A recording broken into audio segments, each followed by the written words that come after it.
Boa noite, meus amigos. Estamos aqui iniciando o nosso estudo do livro Nosso Lar, né? Esse livrinho aqui, que livro de livrinho não tem nada, né?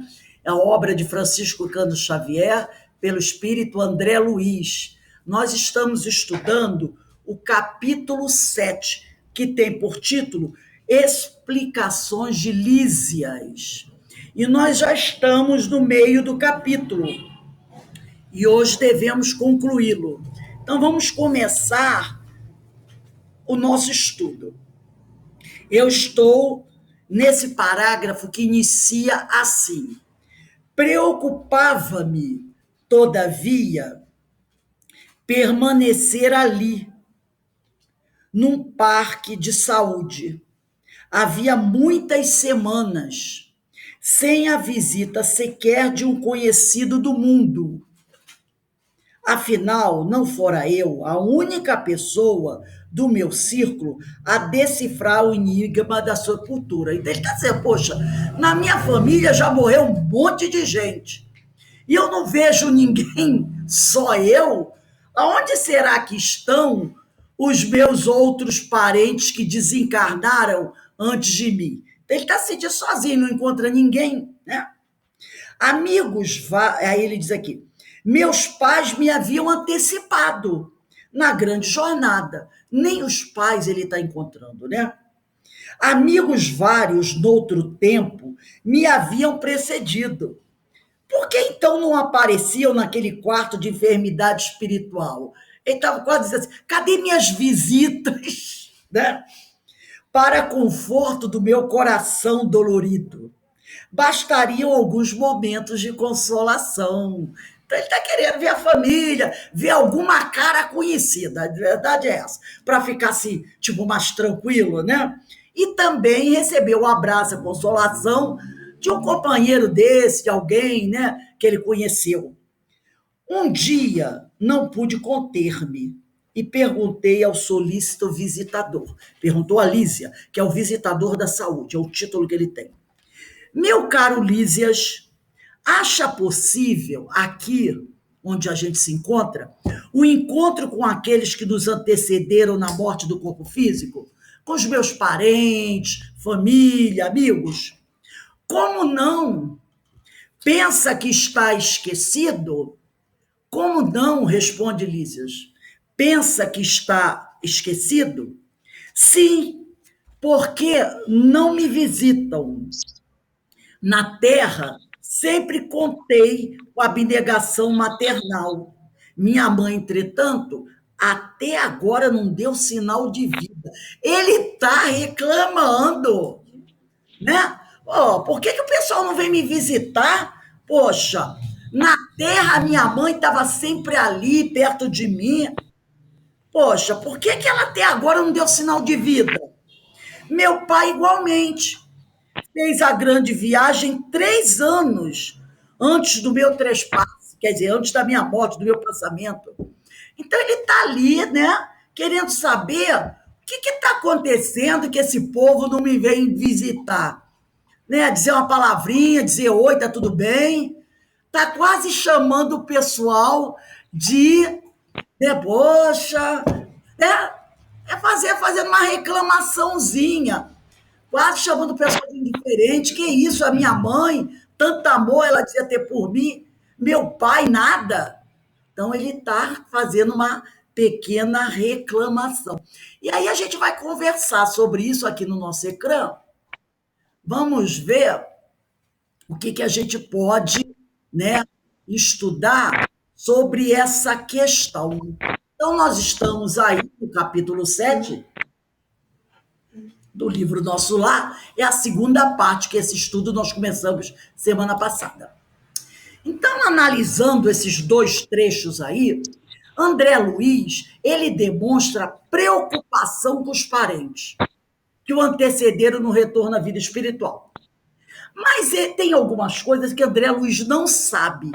E uma delas que ele não sabe é que na vida espiritual prevalece a lei de atração pela sintonia, simpatia e afinidades. Assim, nem sempre é possível o reencontro de imediato com os entes queridos, né? Então, ele está percebendo que ali, que ali na vida espiritual existe, prevalece o poder de atração, né? E essa atração, ela se realiza pela sintonia, pela simpatia e afinidade das pessoas. Assim, nem sempre é possível o reencontro de imediato com os entes queridos. Porque às vezes a gente quer muito que papai e mamãe estejam ali perto da gente. Mas será que nós estamos em condições de estarmos próximos desses entes queridos? Né? Eu vou pedir, porque eu acho que algum companheiro aí está com o microfone aberto. Então, será que nós estamos prontos, estamos em condições de estarmos perto desse companheiro, desse parente, desse ente querido? Então, ele diz, assim nem sempre é possível o reencontro de imediato com esses entes queridos. O espírito, ele necessita apresentar um estado de receptividade psíquica. É preciso ter essa receptividade. Eu quero muito estar junto com aquele fulano, mas será que eu e ele estamos no mesmo nível de afinidade? Ah, mas ele era meu filho, mas ele era meu pai, mas ele era meu marido. Que história é essa? Nós somos espíritos. E não é porque talvez tenhamos convivido numa mesma família que nós temos uma afinidade entre nós. Muitas vezes essa afinidade era só aqui na Terra. Era o famoso tolera-se. Era o famoso tolera-se. Mas a afinidade verdadeira não existia. E quando voltamos ao plano espiritual, isso fica evidente. Além disso, tem a questão do grau evolutivo. Se o outro está no nível espiritual mais elevado e nós estamos mais abaixo, nós não vamos ter facilidade para estarmos juntos. Lá no Livro dos Espíritos, na questão 286, Kardec faz a seguinte pergunta aos imortais: a alma, ao deixar o corpo, logo após a morte, vê imediatamente parentes e amigos que a precederam, quer dizer, que partiram antes para o mundo dos espíritos? E aí os espíritos respondem: imediatamente não é bem a palavra. Né? Porque ele perguntou: a alma vê imediatamente? Ele diz: imediatamente não é bem a palavra. Como já dissemos, ela, a alma, precisa de algum tempo para reconhecer seu estado e se desprender da matéria. Então, a alma, ela precisa de um tempo para ela se libertar das questões materiais. E aí sim, ela poderá estar ou não com aqueles entes queridos. Então, por que poderíamos fazer essa pergunta? Alguns espíritos conseguem ver seus entes queridos desencarnados no momento que antecede a morte, outros não. Porque tem umas pessoas que estão no hospital, né? Já estão próximos de desencarnar, e elas dizem: ah, eu estou vendo meu pai, estou vendo minha mãe, né? É aqui que o pessoal diz assim: ah, os nossos amigos, quando a pessoa está já nesse estado próximo ao desencarne, muitas vezes ela já começa a entrar no processo de desdobramento e ela vê algum parente querido que vem visitá-la, que vem ajudar a ter no processo de desligamento. Agora, outros não, outros dizem que não vem nada, estão morrendo e não estão vendo nada. Por que tem esse tipo de coisa? Geralmente, no momento extremo da vida, há a presença de entidades amigas e familiares para nos acolher e nos auxiliar nessa passagem. No entanto, nem sempre temos olhos espirituais serenos e receptivos para perceber.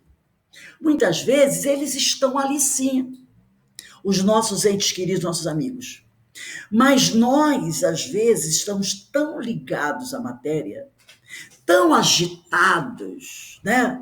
Tão preocupados naquele momento com outras coisas, que nós não conseguimos, nesse momento, né? O espírito que está ali, está desencarnando, ele não consegue, muitas vezes, fazer essa ligação com o plano espiritual, fazer uma prece, né?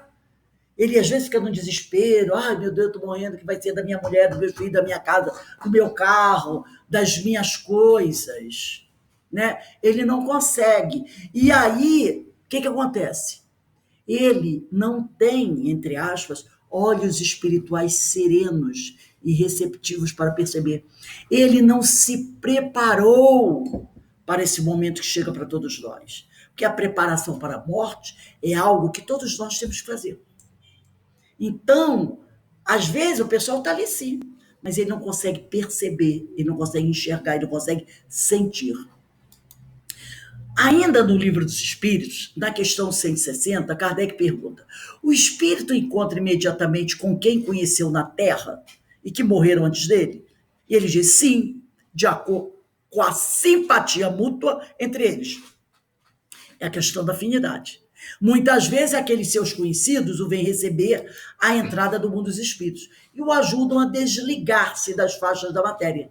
Encontra-se também com muitos dos que conheceu e perdeu de vista durante a sua vida terrena. Vê os que estão na erraticidade, como vê os desencarnados e vai visitá-los. Então, às vezes tem um amigo que, de infância, com quem ele tinha afinidade, um amigo de juventude, um parente, um avô que já morreu, era muito jovem, mas com quem você gostava. Então, de repente, você vai encontrar com esses espíritos, né? Vai visitá-los, receberá a visita deles, mas tudo entra na questão da afinidade. Vamos agora dar uma lidinha aqui no próximo parágrafo. Diz assim: pois note, esclareceu Lísias, sua mãe o tem ajudado. Né? Ele nem tinha percebido, estava reclamando que a mãe não via avisar. Pô, minha mãe lá na Terra era cheia de cuidado, mas até agora ela não apareceu. E ele diz aqui, ó, pois note, esclareceu Lísias, sua mãe o tem ajudado dia e noite, desde a crise que antecipou sua vinda, quando se acamou para abandonar o casulo terrestre. Quer dizer, quando ele se acamou para morrer, né? Quando ele já estava numa situação de morrer, o casulo é o corpo físico, né? Que abriga o espírito. Então, como abriga a borboleta que está passando por a lagarta que está passando por uma transformação, né? Então, ele, ao contrário do que André Luiz pensava, porque ele pensava que a mãe tinha esquecido dele, né? A mãe estava ali ao lado dele, ajudando dia e noite, desde a crise, desde que ele começou a ficar doente, até quando ele foi para o hospital, se acamou, até ele morrer. Olha só, duplicou-se o interesse maternal a seu respeito. Olha só, e ele disse aqui, né, antes, minha mãe, né, ele fala, minha mãe, quando eu estava na Terra, eu sempre contei com a abnegação maternal dela, entretanto, até agora ela não deu sinal de vida. Ao contrário do que ele pensava, a mãe dele duplicou o interesse por ele, né? Ela estava até mais, fazendo mais esforço ainda.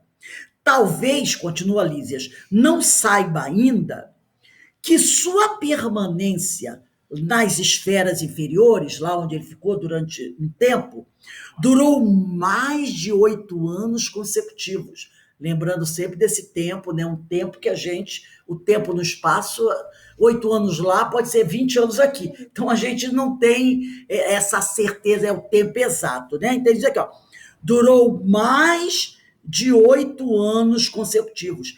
Ela jamais desanimou.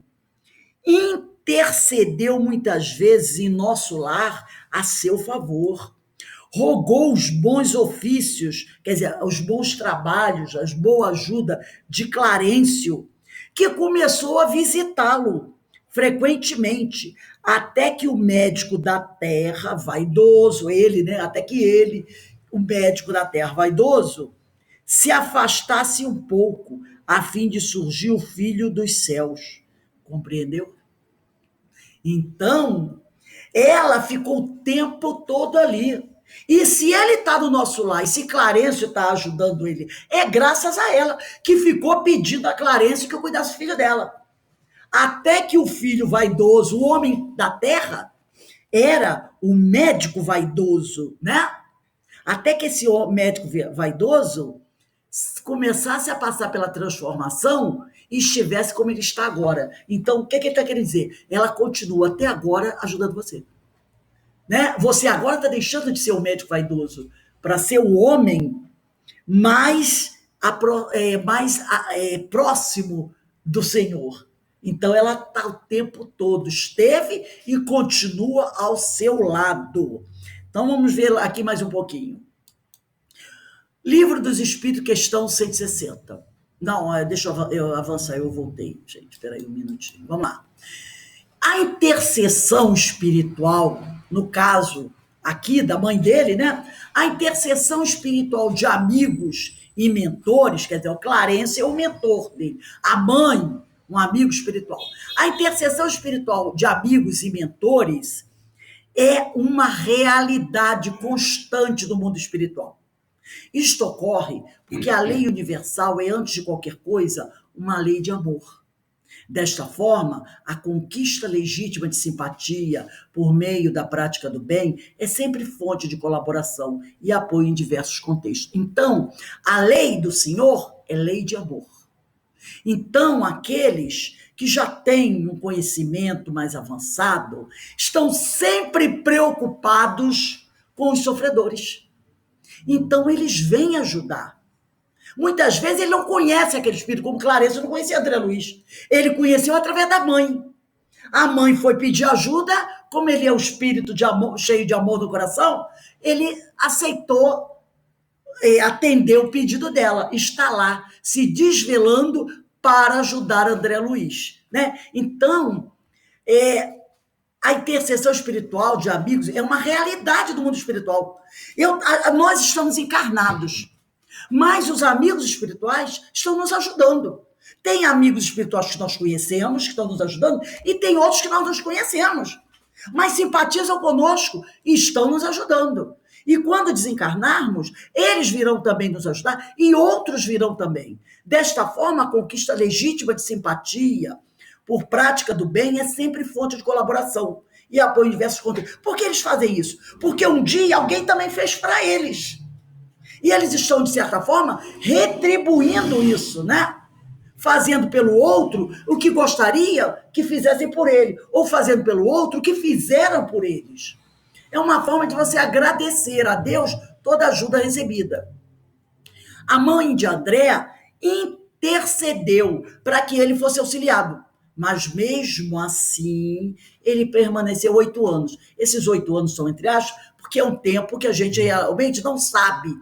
Porque 8 anos no plano espiritual é diferente de 8 anos na Terra, né? Mas mesmo assim, mesmo ela intercedendo, ele permaneceu 8 anos nas esferas inferiores. Isso pode ocorrer porque há situações em que o espírito necessita passar por sofrimentos e dificuldades para o seu próprio aprendizado e benefício. Lembra das pragas?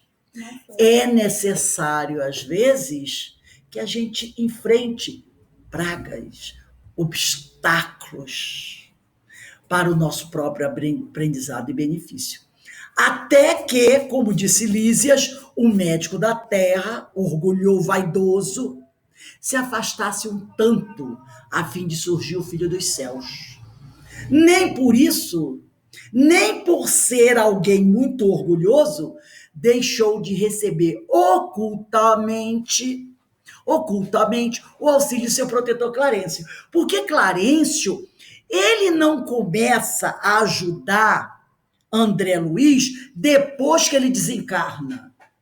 Ele já começa a ajudar André Luiz até um pouco antes dele desencarnar. Porque a mãe do André Luiz está preocupada com ele. Né? Então ela não pediu ajuda a Clarencio logo assim que ele desencarnou, ela já vinha pedindo ajuda a Clarencio antes, e Clarencio já vinha ajudando, vem o processo do desencarne, vem o processo do tempo que ele ficou nas regiões inferiores, e Clarencio está ali, né? Mesmo ele sendo aquele homem vaidoso da terra, aquele médico vaidoso, ele tinha ajuda de André Luiz, era uma ajuda oculta, ele não sabia, né? Então vamos continuar lendo aqui. Eu tinha, que aí depois que o Lísias fala para ele, compreendeu? Esse compreendeu é uma puxadinha de orelha, bem só, compreendeu, meu irmão? Aí diz André, eu tinha os olhos úmidos, ignorava o número de anos que me distanciavam da pátria terrestre, da gleba terrestre, né? Desejei conhecer os processos de proteção imperceptível. É a tal da ajuda que você não percebe. Mas não consegui. Ele tentou, né? Ele quis conhecer. Como é que isso aconteceu? Mas não consegui. Minhas cordas vocais estavam entorpecidas, travadas, com um nó de lágrimas represadas no coração. Envergonhado. Ele havia feito um julgamento, né, da mãe e do pai que não era verdadeiro. Ele tinha se colocado como um abandonado pelos amigos, por Deus, e Lísias mostra para ele, você nunca esteve abandonado. A ajuda sempre esteve à sua volta. Então ele está tão envergonhado que ele tentou até saber como é que funciona esse processo de proteção imperceptível, mas ele não teve nem condições de falar, porque ele começou a chorar de vergonha, né? De arrependimento. Então vamos ver isso aí, como é que isso funcionou? O que seriam esses processos de proteção imperceptível? Quer dizer, que não se percebe. Pô, eu estou recebendo uma proteção, mas não estou percebendo essa proteção. A ação de auxílio e proteção dos espíritos. Tá? A ação de auxílio e proteção dos espíritos, geralmente, é oculta em relação a encarnados e a favor dos espíritos necessitados, que ainda não se encontram em situação vibratória de perceber os irmãos em condição mais elevada. Ora, se nós somos espíritos ainda muito presos às questões materiais, se a nossa vibração ainda é muito grosseira, né? Se a nossa atmosfera espiritual ainda é muito presa, ainda não é muito sutil, ainda é muito grosseira, nós não vamos conseguir perceber a presença desses amigos. E aí, esse auxílio se faz de forma oculta, né? Porque nós ainda não nos encontramos em situação vibratória de percebermos os irmãos em condição mais elevada. É aquela coisa, eu ainda não consigo enxergar, nem ouvir, nem sentir, mas eles estão ali. Mas é por culpa deles que eu não consigo perceber? Não. É porque eu ainda estou muito terra a terra. Seja de forma desencarnada ou encarnada, né? Então, da mesma maneira que tem desencarnados que não percebem. Lembra do André Luiz lá nas zonas inferiores? Ele ficou lá e não percebeu que o pessoal estava ajudando ele. E ele estava desencarnado, mas ele não percebia ajuda. Mas eles estavam. Somente quando ele se dobra e faz uma oração sincera, é que o que acontece? É como as escamas caíssem dos olhos. Lembra de Paulo? Ele estava cego depois da estrada de Damasco. Só quando Ananias vai falar com ele e fala do Senhor e fala do Evangelho que ele passa a ver, não é? Que ele passa a ver, é a mesma coisa. Às vezes a pessoa está encarnada e não consegue enxergar nem sentir a ajuda que vem do alto. As coisas acontecem na vida dela, ela diz assim, é sorte ou azar. Acontece coisa boa, caramba, que pessoa de sorte eu sou.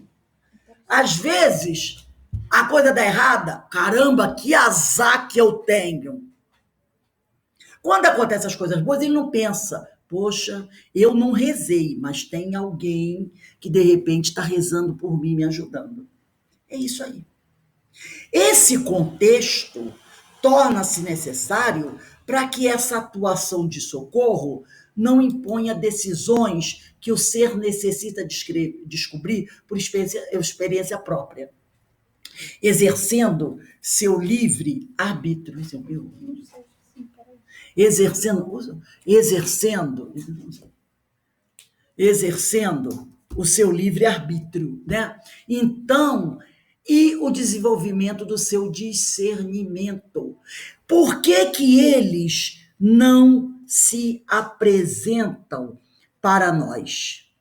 Eles não se apresentam porque se a pessoa não tem condições de vê-los, o que que vai acontecer?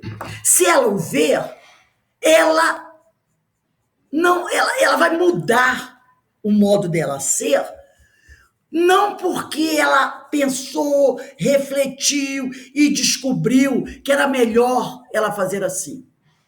Talvez ela até faça, ele está me olhando ali, eu vou mudar o meu modo de ser porque ele está me olhando. Às vezes acontece isso, você está doido para fazer uma coisa, mas aí você olha e percebe que tem alguém te vigiando, aí você não faz aquilo. Não porque você ache que não deva fazer, porque não é uma coisa boa, mas você deixa fazer porque você fica com medo. Então, você não adquiriu a experiência. Você não mudou a sua conduta por experiência própria. Você não usou o seu livre-arbítrio. Você se sentiu constrangido. E aí você diz, não, eu vou agir assim, assim, assado, porque senão a coisa pode ficar feia. Então, eles não se apresentam para deixar que você viva a experiência e aprenda com seu próprio esforço. É por esse motivo que a intervenção invisível dos bons espíritos é de sempre sugerir o caminho a seguir, incentivando-nos às boas resoluções. Eles sugerem, né? Eles nos dão, eles não dizem assim, vá lá e faça assim, assim, assim. Eles dão uma sugestão, né? Mas a escolha é nossa. Sugerem o caminho a seguir, incentivando-nos às boas resoluções, através de suas boas energias e bons pensamentos. São os espíritos infelizes que nos tentam impor suas intenções. Estudamos isso hoje no Livro dos Médiuns, sobre a fascinação, sobre a subjugação. Os espíritos infelizes nos obrigam, né? Nos constrangem, logicamente com a nossa permissão. Nós abrimos a porta, eles entraram. Depois que eles entraram, a gente tem que pagar o preço. E aí está lá. Nunca os espíritos bons realizam uma obsessão. A obsessão é sempre patrocinada pelos espíritos infelizes, inferiores, não é? Os espíritos bons, eles sugerem. Os infelizes impõem as suas intenções. Vamos continuar aqui. No dia em que... Aí ele fala, né? Para Lísias falando para ele. Lembra quando você estava lá nas regiões inferiores? No dia em que você orou com tanta alma, prosseguiu o enfermeiro visitador. Quando compreendeu que tudo no universo pertence ao Pai Sublime, estudamos isso hoje na história dos Hebreus, não foi? Que tudo no universo foi criado pelo Senhor e que tudo no universo está submetido à vontade de Deus e que nós somos apenas servos, está aqui. Quando compreendeu que tudo no universo pertence, né, ao Pai Sublime, a gente percebe assim, né, que os estudos vão se complementando. Seu pranto era diferente. Não era mais aquele pranto de revolta, né? Quando ele se submeteu à vontade do Senhor, seu pranto era diferente. Não sabe, diz Lísia, que há chuvas que destroem e chuvas que criam, né? Há chuvas que destroem, há chuvas que criam. Há lágrimas como a dele, quando se rende à vontade do Senhor, são lágrimas boas. e tem a lágrima de revolta, que é diferente da lágrima da aceitação, né? Então ele diz aqui, não sabe que há chuvas que destroem, chuvas que criam? Lágrimas há também assim. É lógico que o Senhor não espere por nossas rogativas. O Senhor não fica esperando, poxa, já dão 8 horas e esse filho ainda não fez uma prece e me pediu ajuda, né? É lógico que o Senhor não espera por nossas rogativas para nos amar. Ele nos ama de qualquer maneira. Não, eu não vou amar esse filho porque ele nunca reza para mim. Ele ama todos, né? Quem é assim somos nós. Aí eu gosto dele porque ele está sempre puxando meu saco. Como aquele não puxa meu saco, eu não vou gostar dele, não, né? Lágrimas há também assim. É lógico que o Senhor não espera por nossas rogativas para nos amar. No entanto, é indispensável nos colocarmos em determinada posição receptiva, a fim de compreender-lhe a infinita bondade. Jesus já disse, não importa, peça, reza para Deus. Peça, lembra que Jesus falou? Bata e a porta se abrirá. Procure e acharás. Jesus te reza, pede ao Pai, pede ao Pai. Não fica naquela, eu não vou pedir não, porque Deus sabe tudo que eu quero. Não, ele diz, rogue ao Pai, peça ao Pai, né? Então, nós temos que nos colocar em determinada posição receptiva. É a posição receptiva, é a posição de se tornar, de humildar, de se mostrar humilde para poder receber, né? A fim de compreender a infinita bondade. Um espelho enfuscado quer dizer embaçado, escurecido, não reflete a luz. Deste modo, o Pai não precisa de nossas penitências, mas convenhamos que as penitências, essas penitências, gente, entre aspas aí, né, prestam ótimos serviços a nós mesmos. Entendeu? Novamente ele fala, lembra do outro? Compreendeu? Agora, entendeu? Quem está dizendo? Às vezes as penitências, as dores são boas, elas têm um objetivo.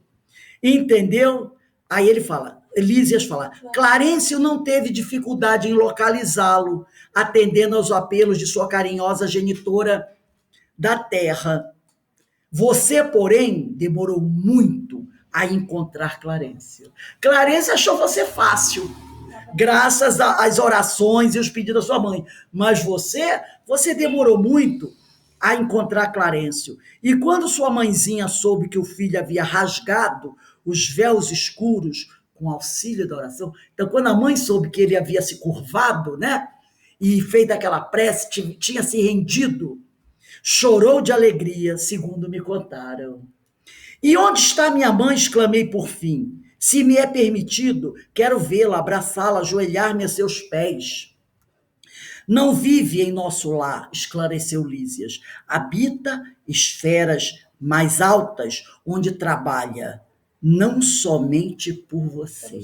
Então, não por outras pessoas. Ela trabalha não somente pelo filho, porque filho é a humanidade, irmão é a humanidade. Então ela não trabalha só preocupada com André Luiz. Tem outros espíritos que necessitam da ajuda dela. Afinal de contas, ela está num outro nível, num nível mais evoluído, né? Olha o que ele diz. Ela não vive em nosso lar, esclareceu Lísias. Habita esferas mais altas. Ela é mais evoluída, está em um grau evolutivo melhor. Ela tem uma visão maior. Ela não está preocupada só com o filho dela. Ela está preocupada também em ajudar outros espíritos necessitados. Observando meu desapontamento, acrescentou o fraterno, porque Lísias percebeu que ele ficou meio triste, né? Virá vê-lo, por certo, antes mesmo do que pensamos. Quando alguém deseja algo ardentemente, olha a lição que ele está dando. Quando alguém deseja algo ardentemente, já se encontra a caminho da realização. Quer dizer, quem não sonha, quem não planeja, quem não deseja algo, fica difícil a coisa acontecer, né? Então, quando alguém deseja algo ardentemente, já se encontra aquilo a caminho da realização. Tem você, nesse particular, a lição do próprio caso. Anos a fio, rolou como pluma, albergando medo, as tristezas e desilusões. Mas quando mentalizou firmemente a necessidade, porque quando ele estava no mundo inferior, sem estar ligado a Deus, ele era jogado de um lado para outro, né? Fugindo daqui, fugindo dali, era num desespero, parecia um calhau sendo jogado, carregado pelas águas de um lado para outro, um graveto sendo arrastado pelo vento. Mas quando ele mentalizou firmemente a necessidade de receber o auxílio divino, quando ele, com força e com fé, fez a prece, dilatou o padrão vibratório da mente e alcançou visão e socorro. Então, ele está dizendo aqui, ó, quando mentalizou firmemente a necessidade de receber o auxílio divino, dilatou o padrão vibratório da mente e alcançou visão e socorro. Quando ele fez o tal do DDD, descagem direta para Deus, como nos ensinou a nossa irmã Marilena Mota, ele conseguiu receber o socorro e ver a ajuda próxima, né? Então, Lísias compara as lágrimas às chuvas. Ele diz, as chuvas que destroem, chuvas que criam. Assim como as chuvas torrenciais que causam danos à vida, nós vimos isso acontecer no Paraná essa semana, né? Destruiu todo praticamente a cidade, as chuvas que abençoam o solo e geram a vida, né? O solo seco, com a plantação que precisa da água para as plantas germinarem. Da mesma maneira, há sofrimentos que provocam revoltas ou definhamento no ser. Por quê? Porque a pessoa sofre com revolta, sem aceitação. E há sofrimentos que despertam o potencial sagrado no homem de refletir e renovar-se, né? Então, há sofrimentos que fazem com que o homem acorde e mude o rumo da sua caminhada. Nesse contexto, o que significa um espelho enfuscado que não reflete a luz? Enquanto o espírito estiver obscurecido, em desarmonia, em decorrência de sua própria percepção distorcida e imperfeita das coisas, achando que eu estou abandonado, na vida nada de bom acontece para mim, eu sou infeliz, né? Eu sou um abandonado de Deus, eu sou um sem sorte, né? Não conseguirá retratar a grandiosa harmonia que rege todo o universo. Vibrando em suas emanações mentais, em baixa sintonia, não permite que a luz do esclarecimento de frequência elevada entre em seu ser e se reflita em seu estado íntimo. O cara está na sombra e cultua essa sombra e vive mergulhado nessa sombra, se alimentando dessa sombra, a luz não penetra. A luz que leva a verdade, lembra? Conhecereis a verdade, ela vos livrará das trevas da ignorância. A verdade não penetra, a luz não penetra. Abre assim suas portas para esse homem, abre assim suas portas para as sintonias também felizes, de baixo padrão vibratório, e se manter obscurecido. Quem é que vem fazer companhia a ele? Outros que pensam e vibram como eles. Outro, igualzinho. Né? Aí é um alimentando o outro. Eles ficam se realimentando. Né? Ó vida, ó azar, que droga de vida. Tá uma porcaria mesmo. Nossa, eu sou infeliz. Infeliz e eu que sou um desgraçado. Gente, a gente encontra isso pelas ruas. Né? Você tá doente? A minha doença, eu tô assim, assim. Isso, né? Nada precisa saber da minha. Ontem eu fui no hospital. Gente, tava um horror. Um monte de gente doente. Eu encontrei uma mulher, sentei perto dela, a mulher me contou, gente, quanta doença aquela mulher tem. Mas as que ela tem não chegam perto da minha.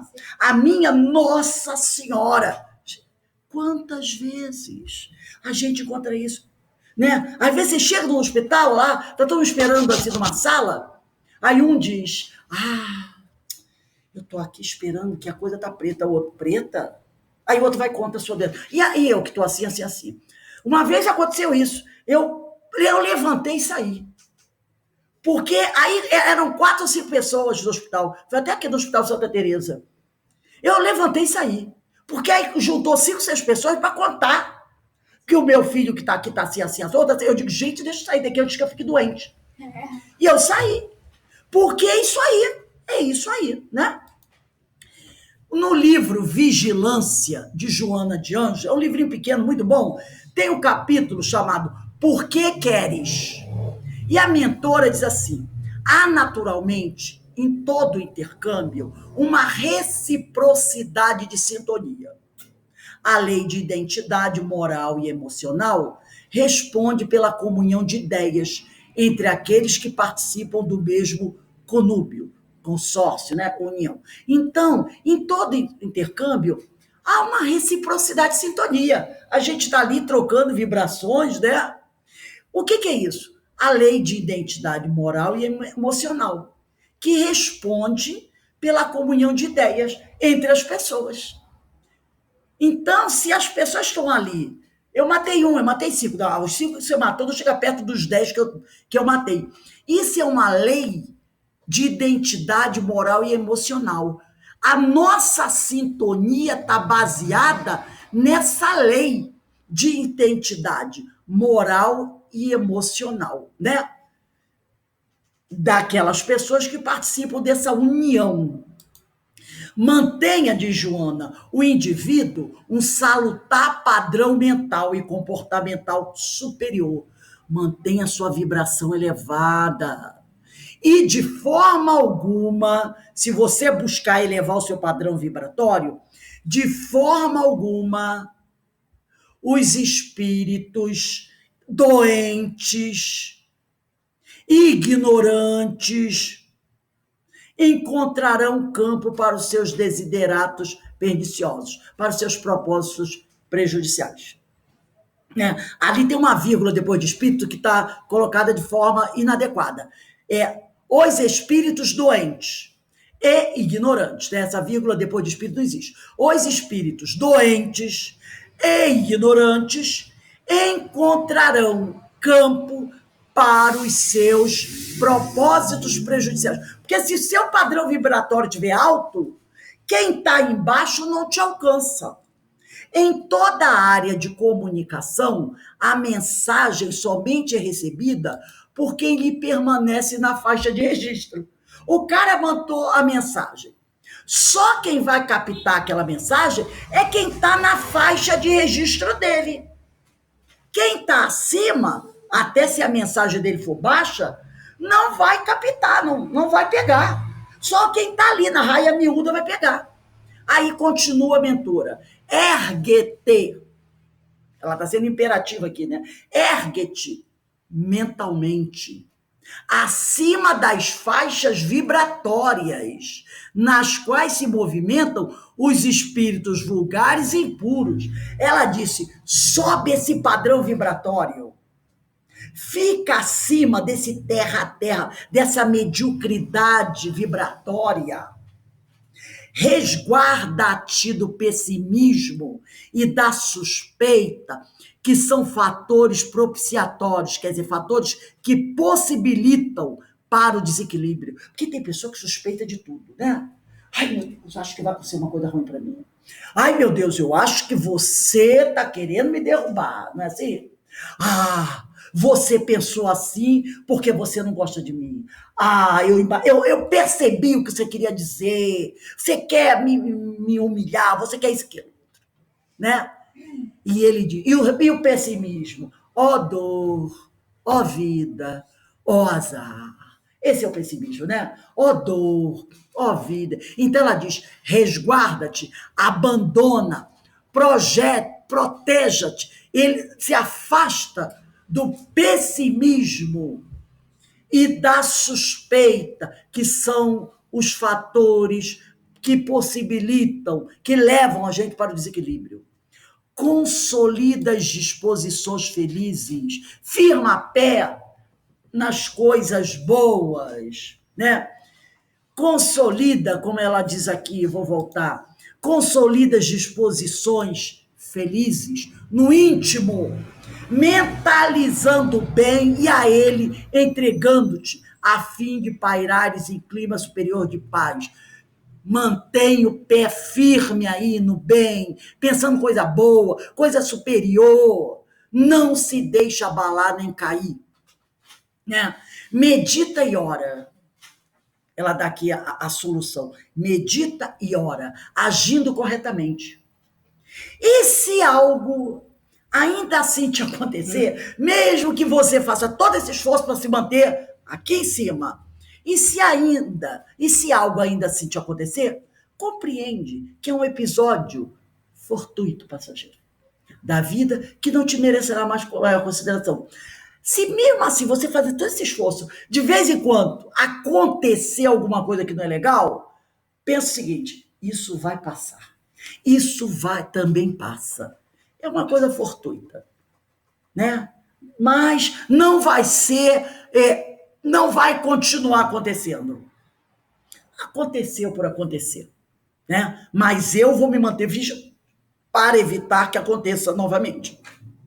Essa mensagem de Joana eu achei maravilhosa. O nome dela é Por que Queres? Se alguém puder conseguir esse livro, Vigilância, procura essa mensagem Por que Queres? Porque eu achei uma mensagem altamente educativa, muito importante para todos nós.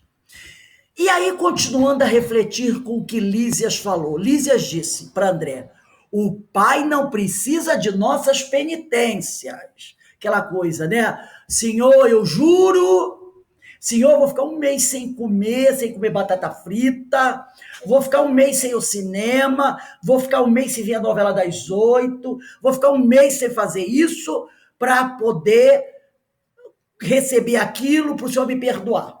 A penitência, no sentido de punição, não seria necessária, né? Porque nós passamos, às vezes, por dores. Lembra? Voltando lá nas pragas. Na realidade, a gente usa o termo castigo, punição, mas tudo isso é processo educativo. A gente tem que mudar a palavra, né? A gente fala punição, mas a gente tem que encarar como processo educativo. Então, a experiência de vida, a experiência necessária a ser vivida. A penitência, no sentido de punição, de dor, de dificuldade que às vezes a gente enfrenta, não seria necessária se o espírito que cometeu algum erro o reparasse voluntariamente através do amor e da caridade. Ora, eu sei que eu escorreguei, eu sei que quebrei a cara, eu mesmo vou buscar logo reparar. É o famoso, ou vai, se não vai pelo amor, vai pela dor. Eu busco o amor, não, eu vou lá. Eu vou buscar o amor. Eu não vou esperar a dor bater a minha porta. Então, torna-se, às vezes, necessário o remédio amargo do sofrimento para aqueles que não buscam, por livre e espontânea vontade, a reparação pelo amor. É preciso o remédio amargo do sofrimento para promover as mudanças de suas ideias e a busca de seu melhoramento. Devemos entender que as tais punições não são castigos enviados por Deus, mas sim consequências naturais de nossos próprios atos. Se os atos são bons, estudamos isso lá com os hebreus, né? As consequências serão boas. Se os atos são ruins, as consequências serão doloridas. Então não tem punição nem tem castigo. Tem consequências naturais de nossos próprios atos. Portanto, como diz o povo, não é aqui se faz, aqui se paga, mas sim colheremos os frutos que semearmos. Que a gente fala, né? Aqui se faz, aqui se paga. Então não tem pagar, castigo, punição, mas sim consequência natural dos nossos próprios atos. Vamos colher os frutos que semeamos, né? Quem semeia espinho, colhe o quê? Espinho. André Luiz, também vamos falar um pouquinho sobre André Luiz e a sua mudança de conduta mental. Lembra que ele foi mudando a sua conduta? Quando o Lísias fala para ele, né? Quando ele mentalizou firmemente a necessidade de receber o auxílio divino, ele dilatou o padrão vibratório da mente e alcançou visão e socorro. Porque antes ele estava ali, ó, sendo arrastado de um lado para o outro, né? revoltado, com o que está acontecendo comigo, eu não entendo nada. No momento que ele eleva o pensamento dele ao alto, ele entra em contato com o Senhor. E aí ele dilata o padrão vibratório da mente e alcança a visão e socorro. Também vimos isso lá nos Hebreus. Lembra que é Moisés, através da oração, que consegue fazer cessar as pragas?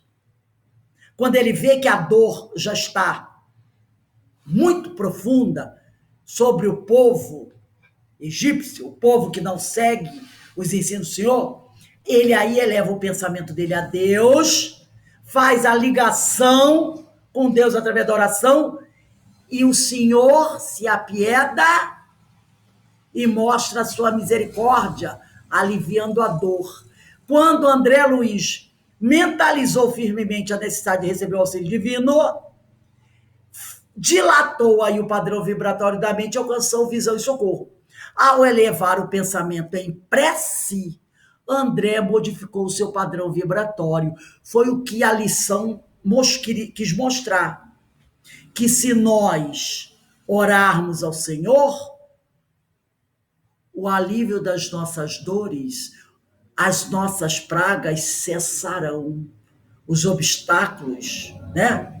A dor será aliviada. Então, ao elevar o pensamento em prece, André modificou seu padrão vibratório, isto é, aumentou a frequência das ondas de seus pensamentos e, consequentemente, a capacidade de penetrar, alcançar visão e sintonia que lhe permitissem o socorro naquela nova faixa de frequência. Fez a oração com sentimento, com verdade, e aí ele conseguiu alcançar, elevar o padrão vibratório e perceber a ajuda, o socorro naquela nova faixa de frequência, porque ele estava aqui embaixo, numa faixa de frequência baixa. Quando ele ora ao Senhor, ele amplia o padrão vibratório, a frequência do pensamento dele se eleva e alcança onde se encontra os superiores, os mais elevados. Entrou numa nova faixa de frequência e ali ele percebeu aquele mundo, aqueles amigos, Clarencio e os amigos estavam ali para socorrê-lo. Mas ele só conseguiu alcançar o socorro quando ele subiu, quando ele se elevou, né? Vamos continuar lendo aqui para encerrar esse capítulo. Olhos brilhantes, encorajado pelo esclarecimento recebido, exclamei resoluto.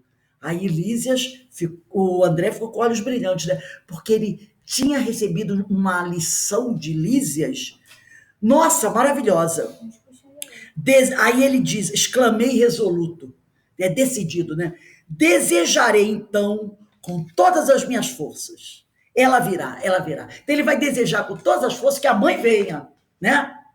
Lísias sorriu com inteligência e, como quem previne generoso, afirmou despedir-se.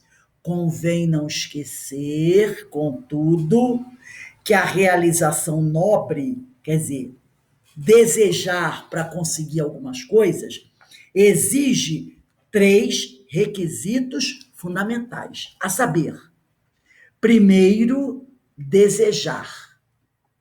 Desejar, segundo. Então, primeiro, desejar. Segundo, saber desejar. E terceiro, merecer, ou por outros termos, vontade ativa, trabalho persistente e merecimento justo. Não é só desejar. Há um conjunto de coisas que precisam ser somadas a esse desejar. E ele continua. O visitador ganhou a porta de saída sorridente, enquanto eu me detive silencioso a meditar no extenso programa formulado em tão poucas palavras. E aí ele conseguiu começar a refletir sobre tudo aquilo que Lísias tinha dito em poucas palavras, mas que era de uma profundidade incrível, né? Ele disse assim, ele falou pouco, mas ele disse muita coisa. Falou pouco, a lição era imensa, mas foi dita em poucas palavras. E ele começou a pensar sobre a profundidade do ensino, né? E aí, vamos analisar esses últimos trechos aqui. Lísias, né? Lísias diz para ele que existem condições para André receber a visita da sua mãe. Que ele precisa, né, seguir 3 requisitos fundamentais, né? Que essa realização, que é a visita da mãe, ela precisa de 3 requisitos fundamentais, né? Para que André possa estar com a mãe. Porque não vamos esquecer, a mãe dele estava num grau superior, num outro nível evolutivo, muito mais avançado. Primeiro, desejar. É preciso ter vontade ativa. Usar a força do pensamento para propagar a sua energia e alcançar o objeto de sua intenção. Né? Então, não é só desejar. O desejar é ter vontade ativa. Usar a força do pensamento para propagar a sua energia e alcançar o objeto de sua intenção. Segundo, ele diz, é preciso saber desejar, porque na maioria das vezes a gente não sabe. O que é o saber desejar? É o trabalho persistente, dedicar-se para conquistar com seu próprio esforço. Esse é o saber desejar. Não é só dizer, eu quero. É trabalho persistente, tá? Dedicar-se para conquistar com seu próprio esforço. Então, o trabalho entra no saber desejar. E terceiro, é preciso merecer. Merecimento justo. Ser moralmente digno de receber, tá? Não adianta só querer. Você tem o merecimento, agora o merecimento justo, né? Então você tem que desejar, você tem que saber desejar, tem que trabalhar e tem que ter merecimento justo, ser moralmente digno de receber, né? E no Livro dos Espíritos, para a gente encerrar o nosso estudo de 2020, na questão 646, há uma resposta, eu não botei a pergunta, mas o importante aqui é um trecho da resposta dessa questão que os espíritos dão a Kardec. O mérito do bem, né, é o merecimento justo, o mérito do bem está na dificuldade em praticá-lo. Não há mérito em fazer o bem sem esforço e quando não custa nada. Quanto mais a dificuldade em praticar o ato, maior o mérito do ato praticado. Né? Então, o mérito do bem está na dificuldade em praticá-lo, em praticar esse bem. Não há mérito em fazer o bem sem esforço e quando não custa nada. Deus tem mais em conta o pobre que partilha do seu único pedaço de pão do que o rico que dá apenas o supérfluo. Aí nós temos a parábola do óbolo da viúva, né? Aquela mulher que lhe deu do que lhe faltava. Então tem mais mérito aquele que mais esforço fez para a prática do bem do que aquele que dá apenas do seu supérfluo. E aí a gente para pensar, será que o bem que eu estou fazendo tem mérito? Está com mérito? Será que esse bem que eu estou fazendo não é o dar apenas do meu supérfluo? Porque às vezes a gente acha que a gente está arrebentando na prática da caridade, não é? Nossa, eu estou dando cestas básicas, eu estou indo lá dar comida para as crianças no orfanato, eu estou lavando a roupa dos pobres, não é? Estou fazendo curativo nas feridas dos doentes. Mas será que esse bem é um bem que realmente tem imposto a gente dificuldade? Será que a gente não está fazendo isso com o pé nas costas? Talvez tem outro lado também. Talvez seja esse o único bem que a gente ainda possa fazer. Mas graças a Deus que a gente já pode fazer. Aí lembra Paulo de Tarso. Graças a Deus que eu já sou o que sou. Porque antes nem esse eu fazia. Tudo é um processo evolutivo. Hoje eu já faço esse. Aí eu acho que esse é o bam bam bam. Mas para os espíritos elevados, esse que eu estou fazendo, nossa, não é nada. Mas é o máximo que eu posso fazer. Que o meu pensamento acredita que é o melhor que eu posso fazer. Agora, amanhã, quando eu tiver crescido mais, estudando mais, eu vou perceber que, poxa, eu posso fazer um pouco mais. Aí a gente lembra Emmanuel. Quando você acha que chegou aqui, que chegou no máximo, aí você percebe que pode dar um salto a mais. Aí quando você chega que chegou no seu limite, você percebe que consegue dar um salto a mais. Então, eu tenho certeza que o que eu estou fazendo hoje, frente ao que os amigos espirituais conhecem de bem e de caridade, não é nada. E que pouco mérito tem frente à verdadeira prática de caridade. Mas já é algum mérito, porque antes nem esse fazia. Já é alguns tijolinhos que eu estou colocando. Amanhã eu vou perceber, poxa, eu posso fazer um pouco mais. Eu posso encarar um pouco mais de dificuldades. Porque a gente tem medo, né? A gente tem medo. É Covid, é o que o povo vai falar, vai faltar dinheiro no final do mês, né? Aí eu fico controlando, segurando aqui, né? A gente fica. Porque a gente ainda, né, tem esse controle do bem, não, né? Nem tanto ao mar, nem tanta terra. A gente vai colocando. Mas é porque nós ainda estamos num grau evolutivo que a gente não consegue entender o que é a prática da caridade que uma Madre Teresa de Calcutá realizou, que uma irmã Dulce realizou, não é? Será que nós teríamos condições de abraçar uma tarefa que uma Madre Teresa de Calcutá, que uma irmã Dulce abraçou? Ainda não. Ainda não. A prática de caridade dela não tem mais mérito? Não foi feita com muito mais dificuldade do que o que nós estamos realizando agora? Sim, sim. Mas um dia a gente vai poder fazer o que uma Madre Teresa, uma irmã Dulce, um Chico fez. E, como disse Jesus, vocês poderão fazer tudo o que eu faço enquanto homem encarnado na Terra e até muito mais.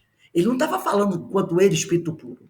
Vocês poderão fazer muito mais do que eu faço, do que ele fez enquanto esteve aqui, e até muito mais. Claro, mas isso é um passo a passo. Agora, tem que começar uma hora. Vai ter uma hora que a gente vai ter que dizer assim, ó, o padrão vibratório onde eu ando navegando tá ruim, tá complicado, tá na hora de eu, elevar um pouquinho. De vez em quando eu vou dar a descida? Vou. Joana falou. Ela disse isso lá no final da mensagem, no trecho que eu encerrei, que a mensagem continuava. Ela disse, vai cair um pouquinho, mas aí faz o seguinte, encara como uma coisa fortuita, passageira, sobe de novo.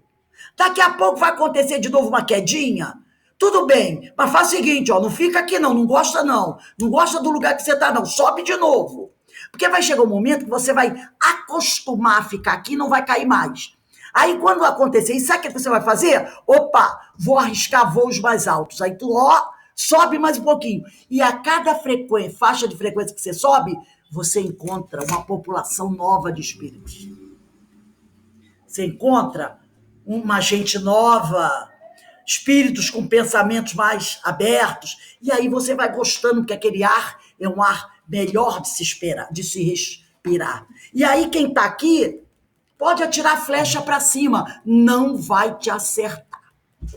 Então, que essa lição desse capítulo, que eu achei maravilhosa, e aquela mensagem do livro Vigilância, de Joana de Ângelo, eu achei maravilhoso para a gente encerrar esse nosso ano de 2020 do estudo da obra de André Luiz. Voltaremos dia 15, não é? Dia 15, com o capítulo 8. Muito boa para a gente refletir nesses tempos de pandemia, não é? Então, nós que possamos buscar melhorar o nosso padrão vibratório. Porque se a gente fizer isso, não terá praga do Egito que nos afete. Não terá. Pode ser 10, 15, 20. No máximo, vamos fazer uma cosquinha. Mas aí faz parte da caminhada. Tá bom? Alguém gostaria de falar alguma coisa? Pra gente, antes da gente encerrar o nosso estudo da noite? Tá tudo ok? Então, meus irmãos, encerramos aqui os nossos estudos de 2020. Dia 12 de janeiro, terça-feira, estaremos de volta. Mas as palestras continuam todas terças e quintas às 19h40. Só 24 e 31, que é quinta-feira, que não vai haver palestra. Mas terça-feira que vem tem. Na outra terça-feira, 22 e 29, terá. Começamos 2021 e já teremos a primeira palestra na terça-feira, se eu não me engano, é dia 5. Não podemos perder tempo, não podemos nos desligar da sintonia de Jesus, não é? Então, eu desejo para vocês um bom fim de semana, de muita paz. Aqueles que não estiverem conosco na terça-feira, eu desejo um feliz Natal, com muita paz, com muita saúde, tá? Com muita luz. E que o Senhor, que com certeza não desampara nenhum de nós, nos ilumine, nos fortaleça e que nós possamos receber essas vibrações amorosas que caem do alto sobre todos nós, em todos os dias, e que valorizemos isso, e que aprendamos com os amigos espirituais, que sempre estão nos trazendo mensagens belíssimas, como esse ensinamento de Lísias para André Luiz e todos os outros, o livro dos médios, né? A história dos hebreus, quantas coisas nós aprendemos com esses estudos. Então, agora, para nós encerrarmos a nossa reunião, eu vou pedir à nossa amiga Fátima para fazer a nossa prece de agradecimento e encerramento do nosso ciclo de estudos do ano de 2020. É um prazer. Vamos, então, elevar nosso pensamento ao alto e, com muita gratidão em nossos corações, agradecer ao nosso Pai por mais essa oportunidade de estarmos aqui juntos nessa noite, pedindo a Ele que derrame sobre todos nós uma cascata de luz, de paz, de amor, de muita força, coragem e fé na nossa caminhada, que possamos ter equilíbrio físico, mental e espiritual, e que possamos usar todos esses ensinamentos lidos aqui, comentados, esclarecidos pela nossa amiga Rose, usar no nosso dia a dia para que nos tornemos pessoas melhores, evoluindo um pouquinho que seja a cada dia das nossas vidas. Desejando que todos nós tenhamos uma noite de Natal com muita paz, lembrando do nosso aniversariante, que é Jesus, que Ele sempre esteja conosco, que nos ampare, que nos proteja, e que a Virgem Maria nos envolva com seu manto de luz e de amor, e nos ampare e proteja hoje e sempre, graças a Deus. Meus irmãos, estamos nos despedindo desse ano, né? Graças a Deus, um ano de muito aprendizado, né? Realmente podemos dizer, o ano 2020 não foi um ano mau, como muita gente fala por causa do Covid, foi um ano muito bom. Quanta coisa boa aconteceu e quanto nós aprendemos e estamos aprendendo ainda, né? Então, um beijo no coração de todos vocês, um feliz Natal, de muita paz, de muita luz, de muita todos. Bom, e obrigada a todos vocês pelas vibrações amorosas que vocês enviam, uns para os outros, né? Porque nós estamos aqui trocando vibrações de amor. Muito bom. E com certeza a Falange de Francisco de Assis, o orientador espiritual da nossa casa, estará abençoando e protegendo todos nós e as nossas famílias, porque Francisco é amor, né? E é um coração puro. E que esse amor de Francisco possa tocar o coração de cada um de vocês, possa proteger os seus lares, invadir a sua festa de Natal, as suas vidas, abençoando e deixando aí uma partezinha do coração amoroso dele, tá? Ó, obrigado, amigos, obrigado, Francisco, obrigado, Jesus. Obrigada a você, Rosa, os amigos todos. Gratidão.